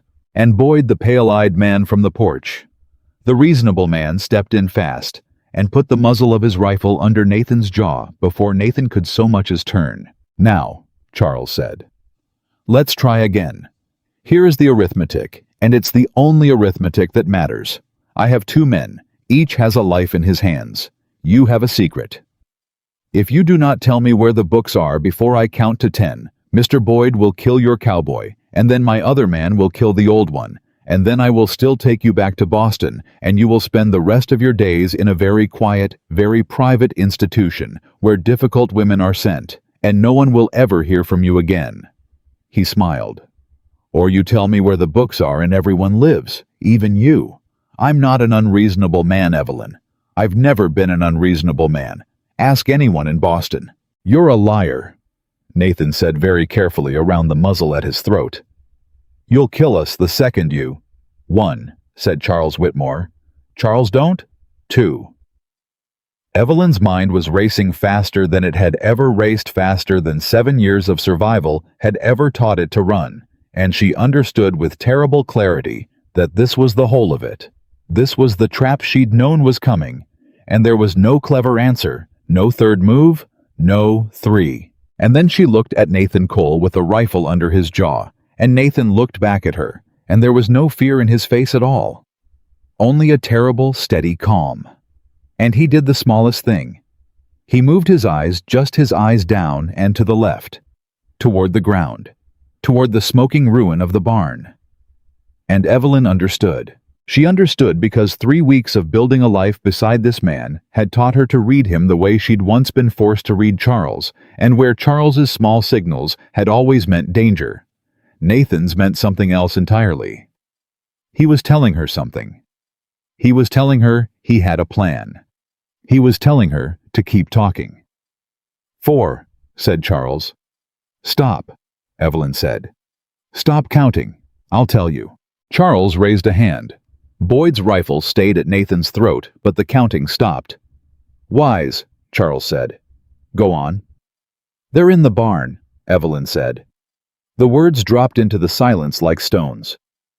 Charles's kind face went very still. Slowly, terribly, he turned his silver head and looked at the smoking, blackened ruin of the barn behind him, the collapsed timbers, the glowing coals, the destruction his own men had made an hour ago. The barn, he said. Under the floor of the tack room, Evelyn said. Her voice was steady now, dead steady, the calm of a woman with nothing left to lose. In an oilcloth bundle, buried in the dirt beneath the floorboards in the corner where the harness pegs are. That's where I hid them the first night I came, before I trusted a soul on this ranch. She held Charles's eyes, and she let him see it. Let him watch the arithmetic reverse itself. Let him understand what he had done. You burned it, Charles. You sent your men to burn the barn to frighten us, and you burned the only copy of the only proof of everything you stole. It's ash now. It's all ash." For one long, magnificent moment, Charles Whitmore's face came apart. The mask, the warmth, the patient schoolmaster, all of it fell away, and underneath was pure animal fury, the face of a man who had crossed a continent and burned a barn and put a gun to two men's heads to secure the one thing he needed and had, with his own hand an hour before he arrived, destroyed it. His mouth worked. His soft hand tightened white-knuckled on the pistol, and Evelyn watched 7 years of terror drain out of her all at once because she had finally seen Charles Whitmore lose. "You're lying," he breathed. "Am I?" Evelyn said. "You'd know, wouldn't you? You always said you could tell when I was lying. So look at me, Charles. Look at my face. Am I lying?" And Charles Whitmore looked at her face, and he could not tell, because for 7 years he had read the truth in her by reading her fear, and there was no fear left in her to read. "It doesn't matter," Charles said, but his voice had cracked, gone high and unsteady. "The books, it changes nothing. Without them, it's still your word against mine. A hysteric's word. I'll bury you the same as I always have." "No," Evelyn said. "You won't, because I lied to you just now." Charles went still. "The books aren't in the barn," Evelyn said. "They were never in the barn. I only wanted to watch your face when you thought you'd destroyed them. I wanted to see just once what you look like when you lose everything." She smiled, and it was not a kind smile. "The books are somewhere safe, somewhere you'll never find them. And in 9 days, Charles, they're going in front of a territorial judge with my testimony, and Nathan's, and this man's, whose head you've bloodied, and the marshal's, who already saw your true face this afternoon in his own office. It's over. You crossed a whole country to catch me, and all you've done is put yourself 1,200 miles from every judge you ever bought in front of witnesses you can't frighten in a place where your money and your name mean nothing at all." She lifted her chin. "You're not the biggest thing in my sky anymore, Charles. You're just a man, a thief, and a coward. And you're finished."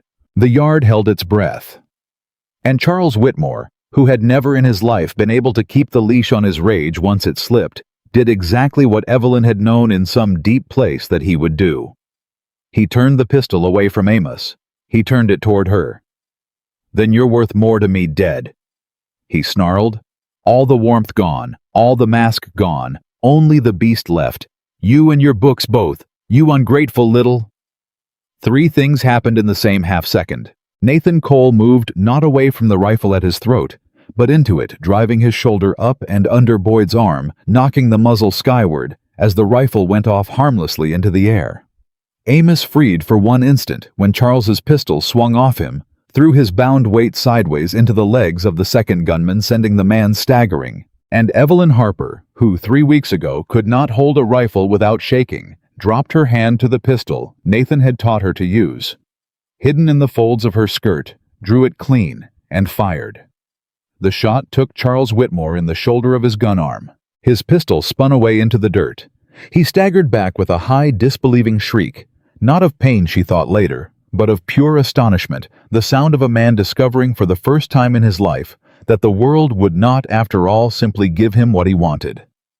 He went down on one knee in the dust, clutching his shoulder blood welling between his soft fingers, staring up at her with an expression of such total incomprehension that it was almost pitiable. "You," he gasped. "You shot me. You can't—" "I did," Evelyn said. The pistol did not waver in her hand. "I told you, I'm done running, and I'm done being afraid of you." Behind her, it was over in seconds. Nathan had Boyd's rifle turned around, and Boyd himself face down in the dirt. Jesse and Tom, who'd been held inside the house under guard, came boiling out the door the moment the shooting started, and had the second gunman down before he could recover from Amos's tackle. And Amos, blood on his gray-head hands still bound behind him, rolled up to sitting, and looked at Charles Whitmore bleeding in the dirt and let out a rusty cackle. "Well now," the old man said, "the little Boston lady can shoot after all." It was Marshal Hollis who put the irons on Charles Whitmore. He came out from town at a gallop, with 2 deputies having heard the shots, or perhaps, as he admitted later, having simply not believed for 1 minute that a man like Whitmore would sit quiet in a hotel for 9 days, and having decided to ride out and keep an eye on things. He arrived to find the barn, a smoking ruin, 3 hired men trussed like hogs, and a wealthy Boston gentleman sitting in the dirt with a bullet in his shoulder, screaming about his rights. "I want them all arrested," Charles shrieked as the deputies hauled him up. "This woman shot me unprovoked. I'm a respectable citizen. I have a court order I demand." "You demand?" Hollis said mildly. He crouched down in front of Charles and looked at him with those tired gray eyes. "Mr. Whitmore, you've been out here half a day, and I've got a burned barn, a beaten old man, 3 hired guns with rifles, and a fella named Silas Meade I picked up this very afternoon on a fraud complaint, who I'll mention started talking about a certain Boston partner the second he understood he was going to hang alone otherwise." Hollis let that land. "Turns out Mr. Meade kept letters. Your letters. Detailed ones. About the land, the woman, the money, the whole arrangement." He stood back up.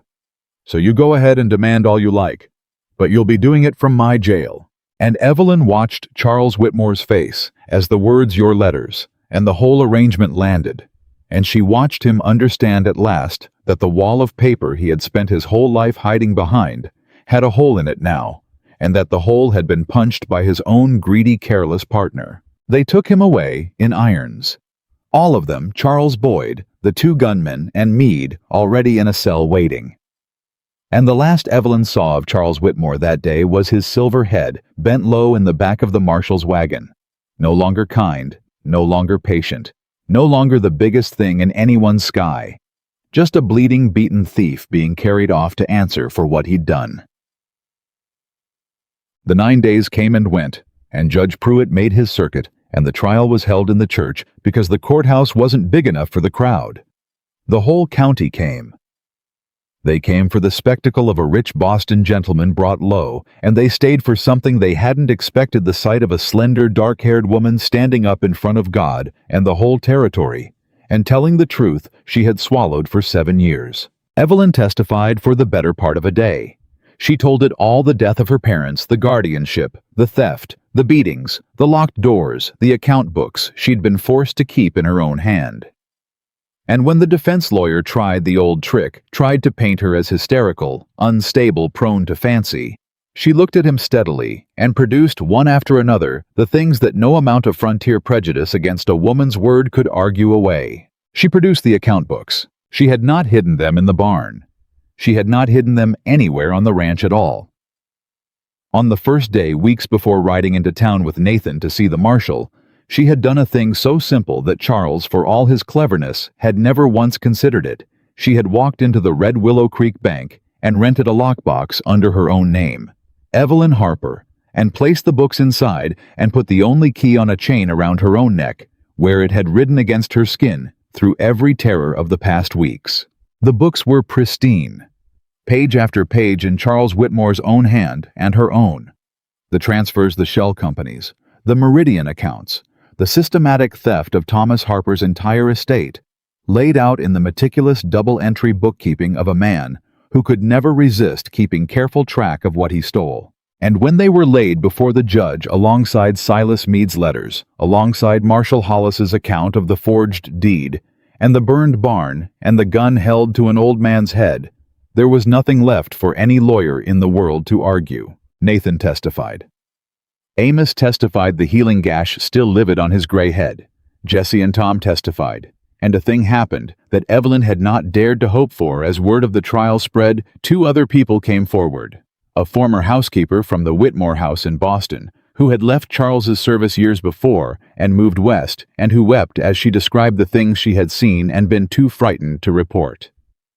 And a Boston attorney, an honest one, who had grown suspicious of the Harper estate years ago, and had been quietly gathering evidence ever since, and who traveled all the way to Wyoming to hand the court a satchel of documents that confirmed every word Evelyn had spoken. Charles Whitmore was convicted on every count: fraud, embezzlement, forgery, conspiracy, assault, arson, kidnapping. Judge Pruitt, a hard old man who had seen a great deal of the world, sentenced him to a term of years, that meant at Charles's age he would not leave prison alive. Silas Meade went down with him. Boyd and the two gunmen drew shorter terms, but real ones. And the whole of Evelyn's father's estate, every cent of it recovered from the shell companies, and the hidden accounts was ordered restored to its rightful owner. Evelyn Harper walked out of that church, a free woman, a wealthy woman, a woman whose name was cleared before the whole territory, and for the first time in 7 years she did not brace when she stepped into the sunlight. She did not shrink. She did not scan the street for danger. She simply stood on the church steps in the warm light with the key on the chain against her heart and breathed. Nathan came and stood beside her, not touching, the way he always stood close and giving her room. "It's over," he said quietly. "It's over," she agreed. And she found to her own surprise that she was crying, not the swallowed shameful tears of the past, but something else, something clean and overwhelming. The tears of a body, finally understanding that the thing it had feared its whole life was gone, was truly gone, and was never coming back. Nathan didn't tell her to stop.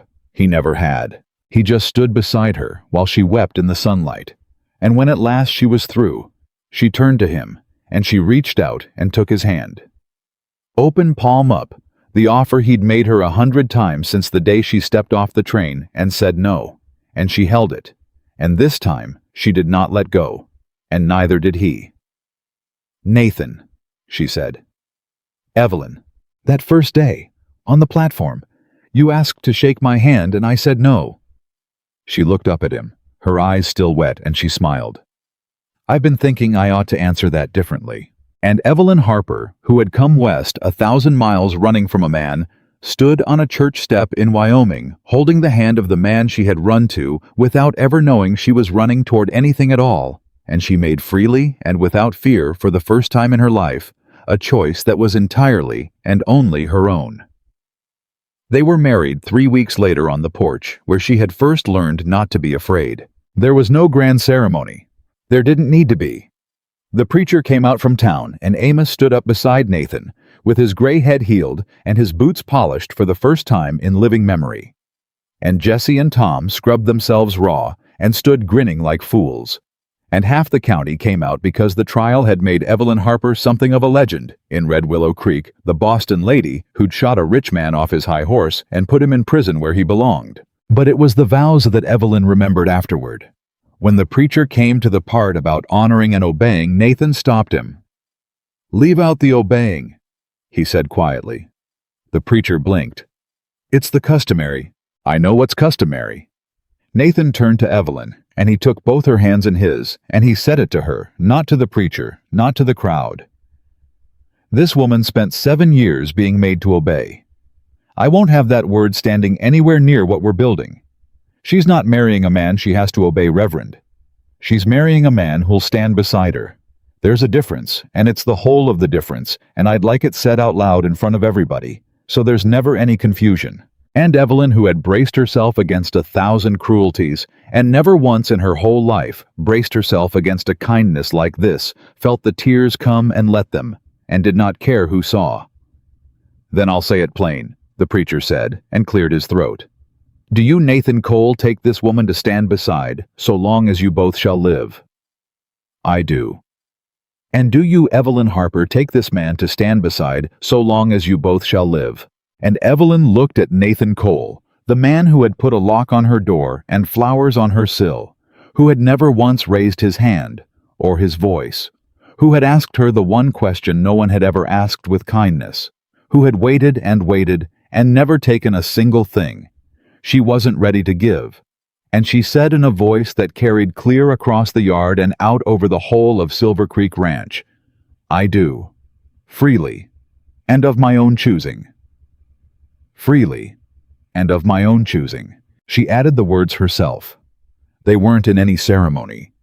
But every soul on that porch understood exactly why she said them, and there was not a dry eye in the crowd, and Amos had to blow his nose so loud that the preacher lost his place. Nathan kissed her gently the way he did everything, giving her every chance to pull away. She did not pull away. Here, the years were good to Silver Creek Ranch. The money came back, all of it. Her father's whole estate restored by the court and delivered into her own hands into an account under her own name that no man on earth had the power to touch. Nathan never asked her for a cent of it. When she offered to put it into the ranch, he refused at first. "It's yours," he said. "Yours alone.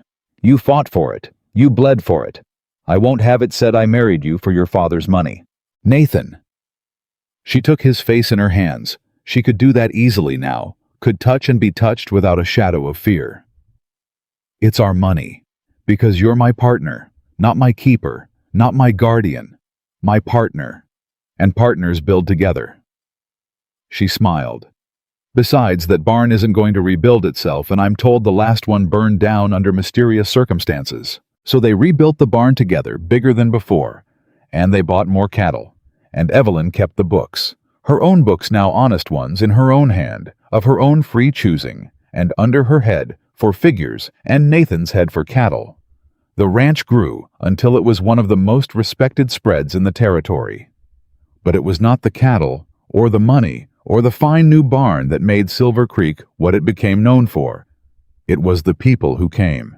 Because word travels on the frontier the way it travels everywhere, and the word that traveled about Silver Creek Ranch was that its door was always open to anyone running from something. A widow who'd lost her man and her land in the same hard winter. An orphaned brother and sister half-starved riding a mule they'd stolen fair and square from an uncle who'd worked them like animals. A young mother with a black eye and a baby on her hip and nowhere left to run. They came and Evelyn took them in every one. She fed them at her own table, and she gave them work if they wanted it, and rest if they needed it, and she never once asked a single one of them the question she knew they were braced to be asked. She never asked what happened to you. She never asked why did you run. She let it be theirs to tell the way Nathan had let it be hers. And the children came. Their own in time, a boy first with Nathan's steady eyes, and then a girl dark-haired and fierce who at 4 years old could already sit a horse and would grow up never once knowing what it was to be afraid inside her own home. Evelyn would watch her daughter run flat out across the yard shrieking with laughter, arms flung wide utterly and completely unafraid of the whole wide world. And something in her chest would ache with a joy so large it frightened her, because she knew what she had almost never had. She knew down in her bones exactly what she had given that laughing child. Freedom. The one thing no one had given her. Charles Whitmore died in prison in the 4th year. The letter came from the warden, a formal official thing notifying the next of kin. Evelyn read it standing in the kitchen, and she waited to feel something. Triumph, maybe. Or relief. Or the old fear one last time. She felt none of it. She felt instead a kind of quiet. She had never known the quiet of a wound so fully healed that you have to press on the scar to remember it was ever there. The man who had been the biggest thing in her sky for 7 years, the great terrible giant who had held her whole life in his soft cruel hands, had died alone in a cell, and it moved her no more than news of a stranger. Nathan found her with the letter. "Is that—" "He's dead," she said. "Charles, in prison.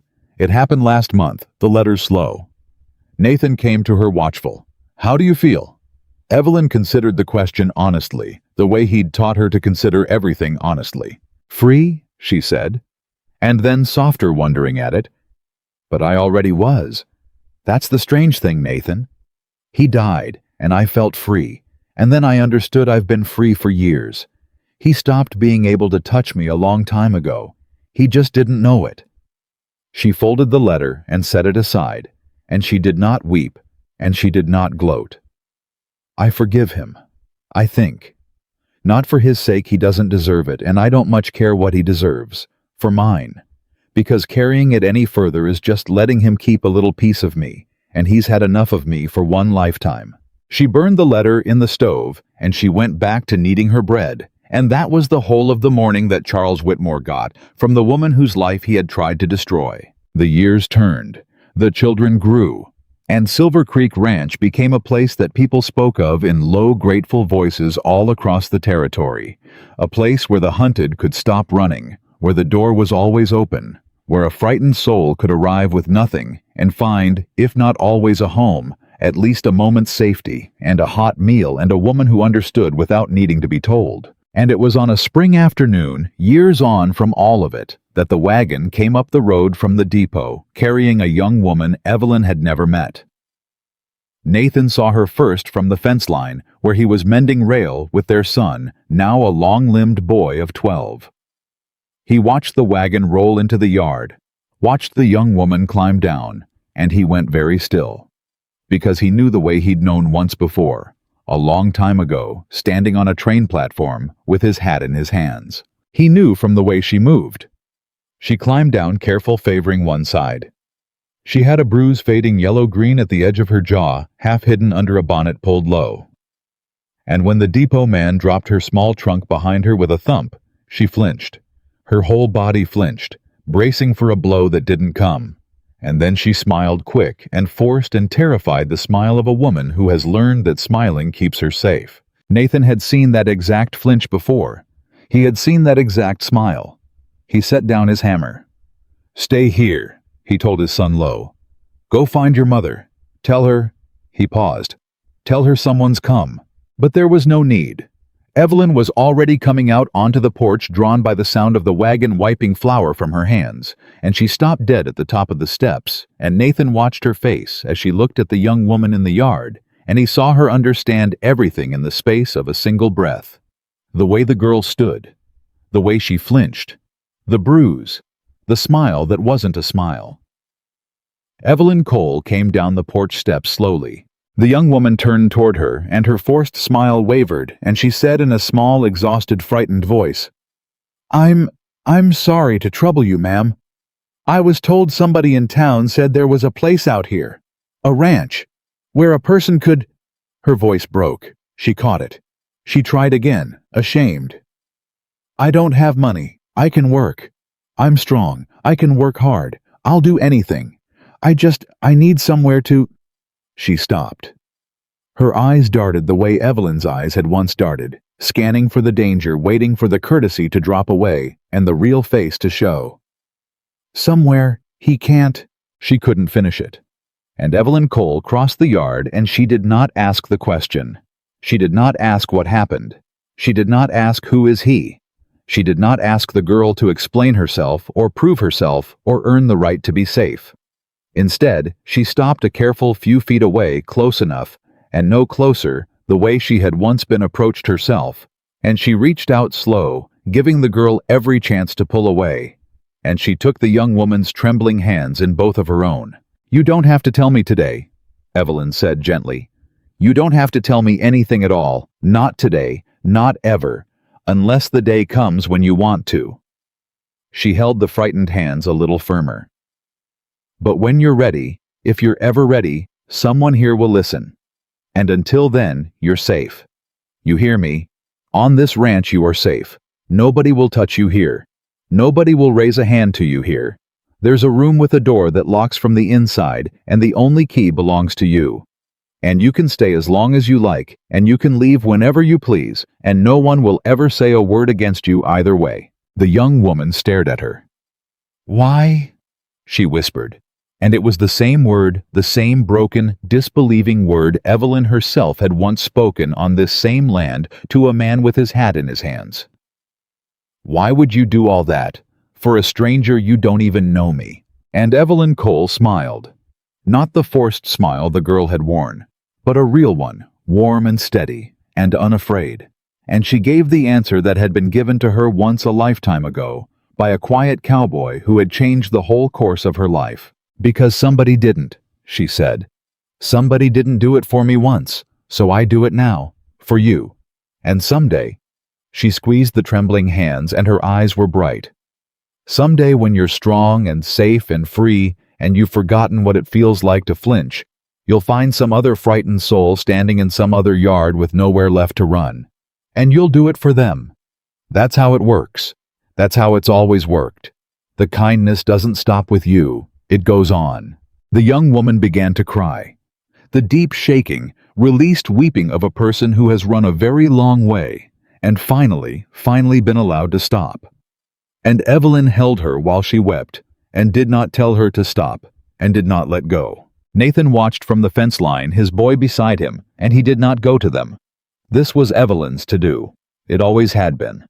From the very first, before either of them understood it, this was the thing she had been walking toward, not just her own freedom, but the power to hand freedom to someone else. His son looked up at him, puzzled. "Pa, who is she? The lady who came?" Nathan put his hand on the boy's shoulder and watched his wife hold a weeping stranger in the yard of the ranch they had built out of ashes and courage, and one quietly asked question. "She's your mother's beginning son," Nathan said, "and somebody else's too now." "I don't understand." "You will." Nathan picked his hammer back up. "One day you will. Come on, let's give them some room." That evening, after the young woman had been fed and bathed, and shown to a room with a bolt on the door that locked only from the inside, Evelyn came out onto the porch where Nathan was waiting, and she sat down beside him in the blue hour, the way she had sat beside him 10,000 evenings now, and neither of them spoke for a long while. The children's laughter drifted from somewhere out past the barn. The new girl was already asleep, safe behind a door no one could open. "You remember," Evelyn said at last, "the first thing you ever asked me on the platform?" "I asked to shake your hand," Nathan said, "and you told me no. And you said, 'All right,' and you picked up my trunk and you never pushed." She reached over in the dark and took his hand the way she had 1,000 times freely of her own choosing. "I've thought about that a great deal over the years. That one word, no. It was the first time in 7 years anybody let me say it and mean it. You didn't even know what you were doing. You just let me keep it. My one small no. I knew what I was doing," Nathan said quietly. "I saw a woman who'd never once been allowed to refuse a thing in her life. I figured the least I could give her was the freedom to refuse me." Evelyn was quiet for a moment. "There was a question too," she said. "Later. The one that changed everything. Do you remember it?" "I remember." "Who hurt you?" She said it softly, the words that had once broken her open on a rainy porch. 3 words. Nobody had ever asked me that and actually wanted the answer. Not to use it. Not to hold it over me. Just to know. So they could carry it with me instead of leaving me to carry it alone. She turned to look at him in the fading light. "Do you know what I understood today, holding that girl? I understood what those 3 words really were. They weren't a question, Nathan. They were the beginning of everything I have. This ranch. Our children. The woman I turned into. All of it grew out of one man on one rainy evening, caring enough to ask." Nathan's hand tightened around hers. "And now?" Evelyn said, "That girl in there will heal, and someday she'll ask somebody else. And that's the thing Charles never understood in all his cleverness. He thought cruelty was the strongest force in the world. He thought if he hurt me badly enough, often enough, I'd be his forever. He was wrong. Cruelty ends with the one who suffers it if she's lucky enough to survive it. But kindness."